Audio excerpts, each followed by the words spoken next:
Good morning students. आज मैं आप लोगों को आपकी हिंदी कक्षा में हिंदी भाषा को हम सरल तरीके से कैसे सीख सकते हैं ये सिखाएंगे। आप शीर्षक देखिएगा, आओ हिंदी सीखें। तो बच्चों को लगेगा कि हिंदी तो हमें आती है, हम तो फर्राटे से हिंदी बोलते हैं, हिंदी सॉन्ग गाते हैं, हिंदी पुस्तकें पढ़ते हैं।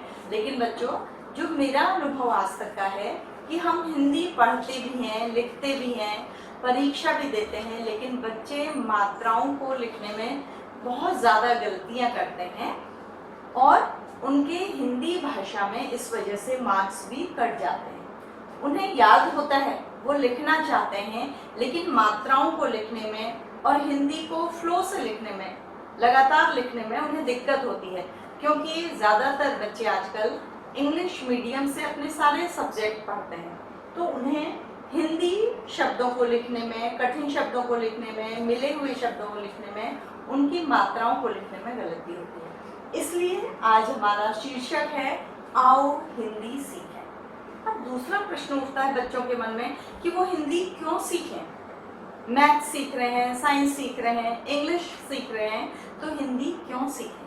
तो बच्चों, उत्तर देने से पहले आपको ध्यान देना चाहिए कि आज हमारे देश के सर्वोच्च पद पर बैठे हुए जो हमारे प्रधानमंत्री हैं, वो बहुत अच्छी हिंदी बोलते हैं, उनके भाषण प्रसिद्ध हैं। हमारे देश के मुख्यमंत्री जो हैं, वो हमारे प्रदेश के बच्चों, वो बहुत अच्छी हिंदी बोलते हैं। और आपने देखा होगा आपके प्रिय अभिनेता अमिताभ बच्चन को हिंदी बोलते हुए, उनके प्रोग्राम आप देखते होंगे, उनकी पिक्चर देखते होंगे, जिस फ्लो में वो जिस तरह से हिंदी का उच्चारण करते हैं वो बहुत प्रसिद्ध है और सब लोगों के वो प्रिय अभिनेता हैं। इसके अतिरिक्त इंडिया टीवी के हेड जो हैं रजत शर्मा, आपकी अदालत अगर आपने कभी देखा होगा तो रजत शर्मा जी की हिंदी देखिएगा कि कितनी अच्छी है। और इसके अतिरिक्त भी उदाहरण है कुमार विश्वास, आज के उभरते कवि, प्रसिद्ध कवि, उनकी हिंदी कविताएं अत्यधिक प्रसिद्ध हैं।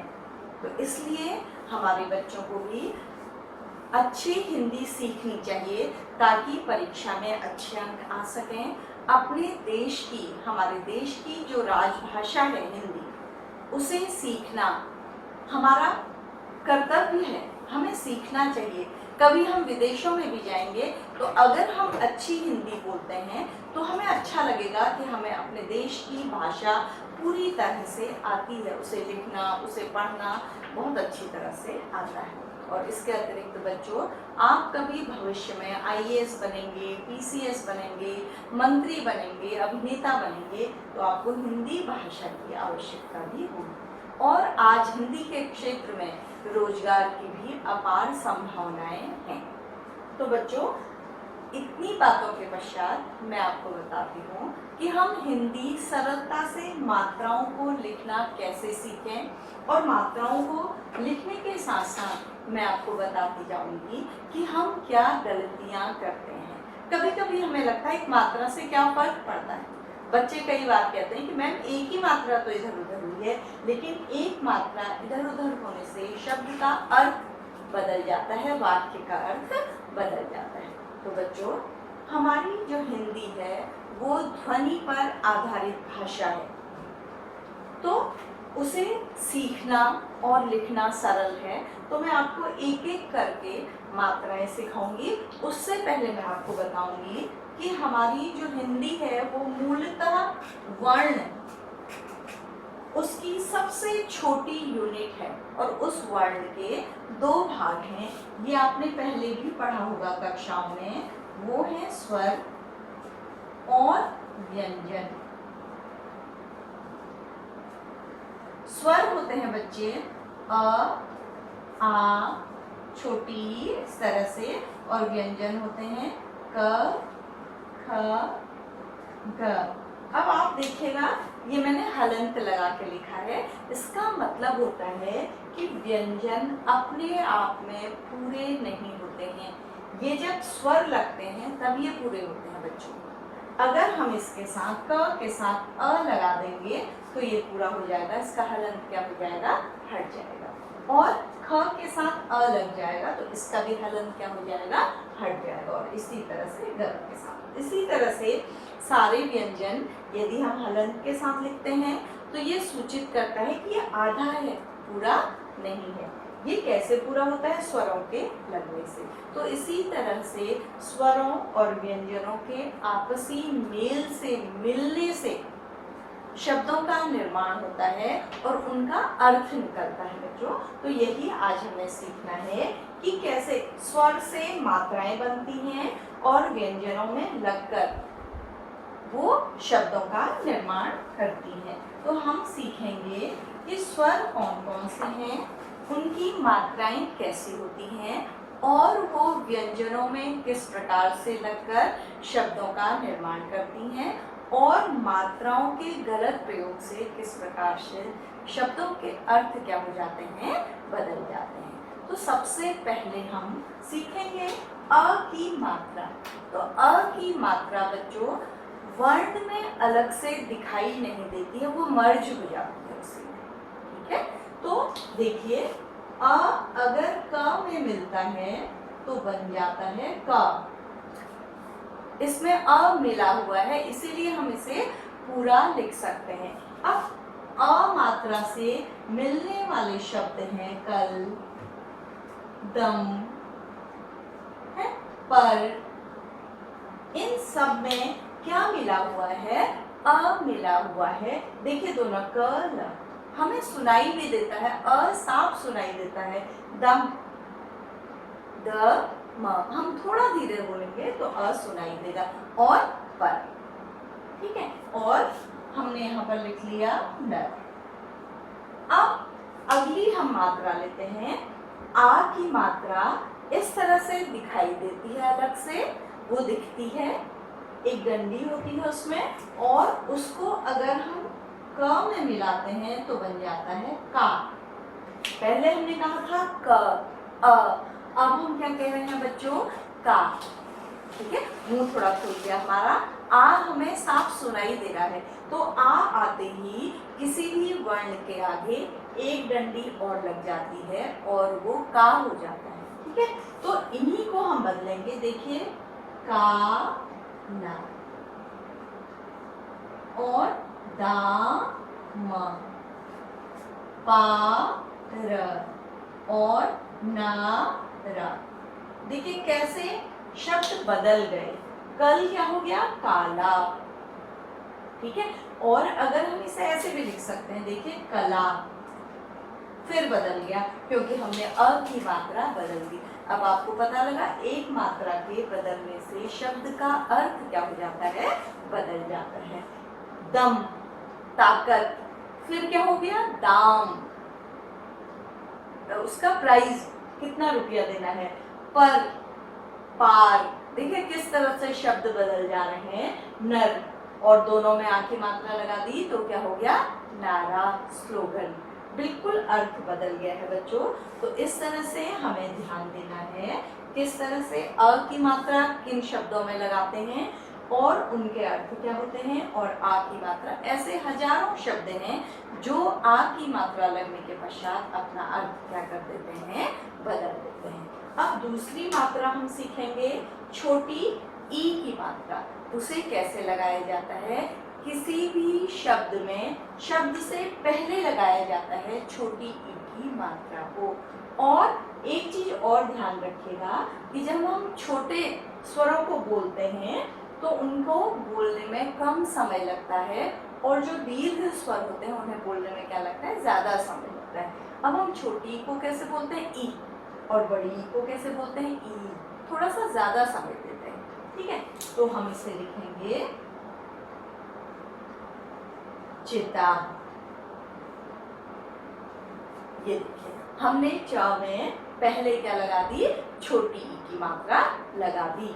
फिर दिन, फिर बिन, ये शब्द आपने पढ़े होंगे, आप इनका अर्थ भी जानते हैं। इन चारों शब्दों में क्या लगी है, छोटी ई लगी है। देखिए बोलने में चिता, हम जल्दी से बोल रहे हैं। दिन, बिन, पिता। अब इसी को हम इन्हीं शब्दों को सीखेंगे कि बड़ी ई की मात्रा लगकर वो किस तरह से बदल जाते हैं।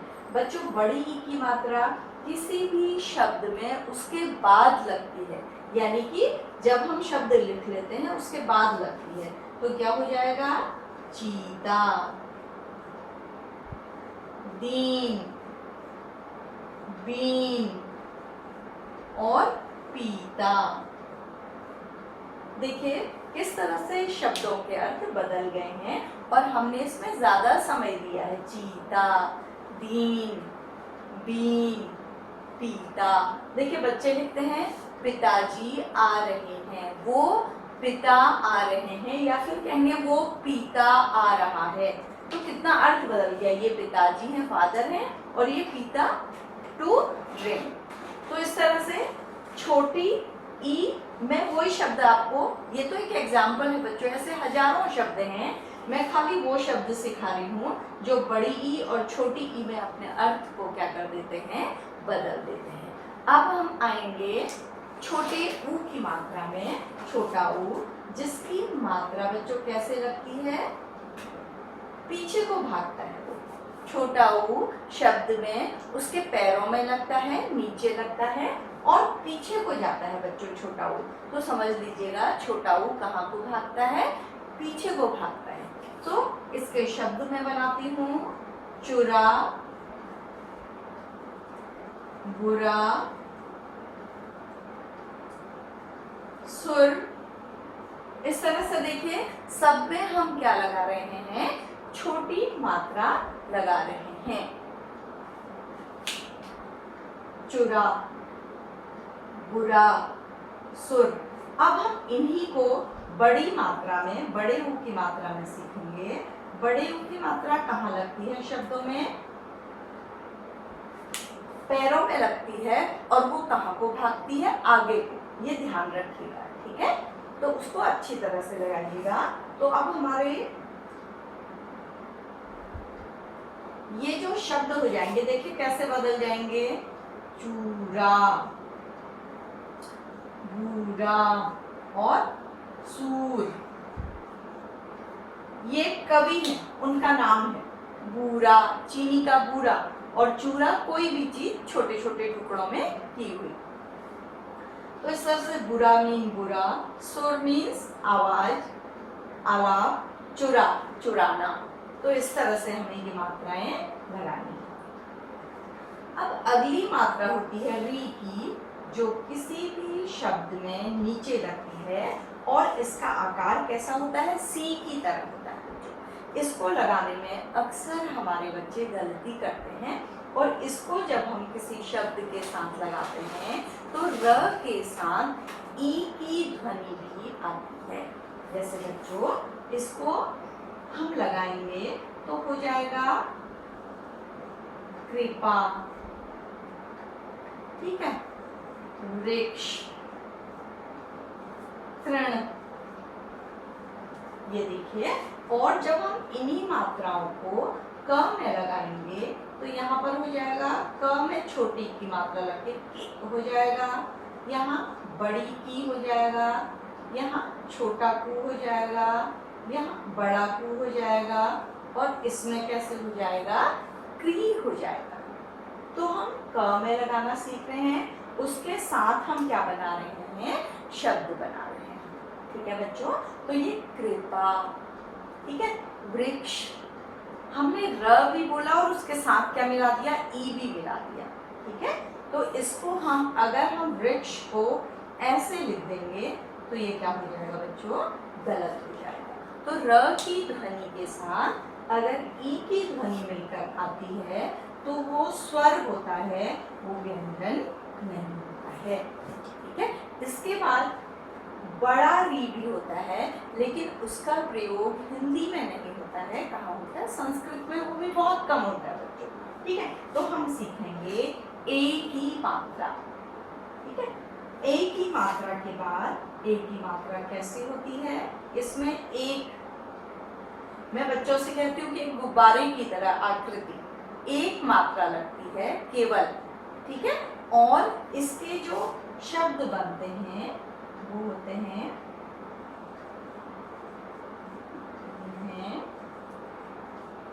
ये है बेर, ठीक है।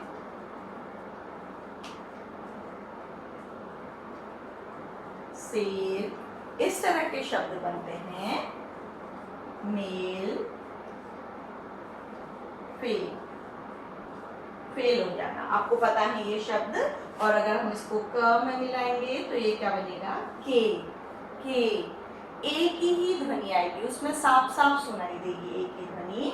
बेर, आप पता है।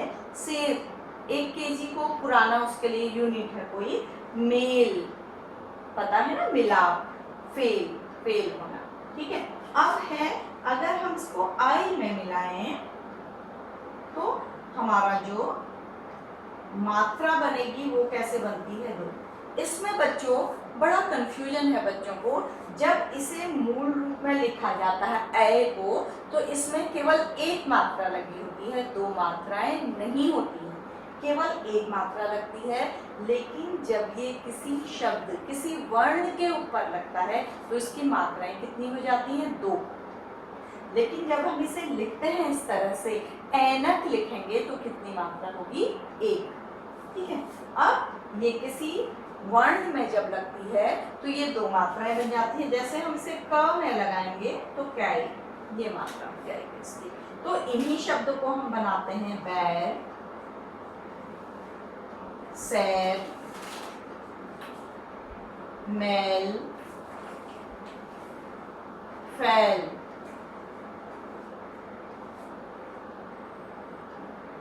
ठीक है। ये देखिए, कई, बैर, सैर, मैल, फैल, ये देखिए कितना शब्दों का ऊपर और नीचे में क्या बदल गया है? अर्थ बदल गया है। बेर एक फल का नाम है, बैर लड़ाई झगड़ा, सैर शेर और सैर घूमना, मेल और मैल मैला, फेल फैल फैल जाना, किसी चीज का इधर उधर बिखर जाना। इसके पश्चात यहाँ जगह नहीं है, आपको दिखाई नहीं दे रहा है, मैं ओ औ की मात्रा आपकी यहाँ लिखती हूँ बच्चों। अब हमारी है ओ की मात्रा, जो किसी भी शब्द में कैसे बनकर लगती है? एक खड़ी पाई और एक मात्रा ऊपर, ये ओ की मात्रा है, ठीक है। इससे क्या क्या शब्द बनते हैं? जैसे क में लगेगी तो बनेगा को, फिर क्या क्या बनेगा? और, बोर, ठीक है, मोर, चोर, इस तरह के बहुत से शब्द होते हैं। लेकिन मैं वो खाली शब्द ढूंढ के लाई हूँ जो आपके औ की मात्रा लगाने पर क्या हो जाते हैं? बदल जाते हैं, ठीक है। तो ओ से बने हमारे और, बोर, चोक, रुक जाना, चोक हो जाना, ठीक है। अब इन्हीं को हम औ में करेंगे तो औ की मात्रा होती है बच्चों ये एक खड़ी पाई और 2 मात्राएं ऊपर। तो ये अगर क में लगेंगी तो क्या हो जाएगा? कौ। और ये शब्द क्या हो जाएंगे? और, वॉर और चौक, ठीक है। और आपको पता है ये शब्द कैसे बदल गए? देखिए, एक मात्रा में इनका अर्थ अलग था और 2 मात्राओं में इनका अर्थ क्या हो गया? अलग हो गया। अब हमारी 2 मात्राएं और रह गई हैं, लेकिन जो स्वर नहीं है, बल्कि क्या उनको कहा जाता है? अयोगवाक, ठीक है। वो हैं अंग और अह। इनकी गिनती स्वरों में नहीं होती है, लेकिन इनकी मात्राओं का प्रयोग किया जाता है। जैसे बच्चों आप देखेंगे, अंग से हम अगर क में लगाएंगे, अंग की मात्रा जो लगती है शब्द में, पहले उसका स्वरूप बता दूं कैसे लगती है। ये इस मात्रा के ऊपर बिंदी लगती है, शिरोरेखा जो है, जो शब्दों के सिर की जो रेखा है उसके ऊपर क्या लग जाती है? बिंदी लग जाती है। इसे कहते हैं हम अनुस्वार, ठीक है। तो ये जैसे अगर हम क में लगाएंगे तो ये क्या हो जाएगा? कम, आपको सुनाई देगा, और इससे शब्द बनेंगे कंस, अंत, संत। ये शब्द बनेंगे, ये अनुस्वार से बने हुए शब्द हैं। इसकी एक और पहचान है कि इसे बोलते समय हम जिस व्यंजन के ऊपर ये बिंदी लगी होती है उसे नाक से बोलते हैं। देखिए आप, कंस, अंत, संत। तो जब भी हम नाक से बोलेंगे तो ये क्या हो जाएगा, अनुस्वार बन जाएगा और बिंदी के रूप में ऊपर आ जाएगा। अह की जो मात्रा होती है अह की, वो इस तरह से लगती है किसी भी वर्ण के आगे। अगर हम क में लगाएंगे तो उसका स्वरूप ये हो जाएगा और शब्द बनेंगे अतः। आपने देखे होंगे इस तरह के शब्द, प्रातः। ह की ध्वनि आती है, ये विसर्ग होते हैं बच्चों, ये आपको संस्कृत में भी सिखाए गए हैं। ठीक है, आपने संस्कृत में भी सीखे हैं। तो ये दोनों भी इम्पोर्टेंट हैं मात्राओं के लिए। तो इस तरह से आपने इन मात्राओं को सीखा। आप इन मात्राओं को सीखने के लिए इस वीडियो को एक दो बार सुनिएगा तो ये मात्राएं आपको अच्छी तरह से आ जाएंगी। अब मैं आपको अगले छोटे से वीडियो में कुछ और चीज़ें हैं हिंदी की, उनको भी सिखाने की कोशिश करूँगी ताकि आपकी ये मात्राएं सुधर जाएं और आपकी हिंदी अच्छी हो जाए। आप जो बोलें उस ध्वनि को सुनकर आप अच्छी तरह से लिख भी सकें। तो इसके लिए एक वीडियो इसके साथ और है, अब मैं इसके पश्चात उस वीडियो को बनाऊंगी।